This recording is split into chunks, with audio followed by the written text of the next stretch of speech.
en ce qui concerne la feuille de route, tout simplement, on va avoir une introduction au Hibernate, surtout pour les gens qui le savent pas.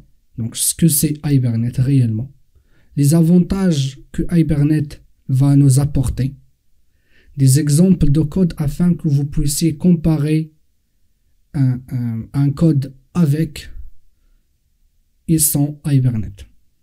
Ok? Juste après, nous allons voir la mise en place de l'environnement de développement. La mise en place, ce n'est pas évident pour les gens qui ne connaissent pas Hibernate ou bien qui ne sont pas à un environnement Hibernate. On va commencer d'abord par l'installation d'un serveur SQL. Ok? Ensuite, nous allons installer un système de gestion de base de données, ce qu'on appelle SGBD. Et par la suite, on va télécharger et inclure les jars nécessaires pour un environnement Hibernate. Une fois que l'environnement est prêt, là nous allons attaquer vraiment la partie Hibernate. Nous allons détailler le fichier de config, toutes les parties du fichier de config. Nous allons voir les opérations CRUD.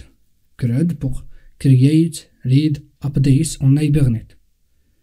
Et nous allons voir le langage de requêtage fourni par Hibernate HQL qui nous permet de faire la même chose que le SQL. Et en vrai, c'est une surcouche de SQL. Ok. Ensuite, nous allons voir les types de relations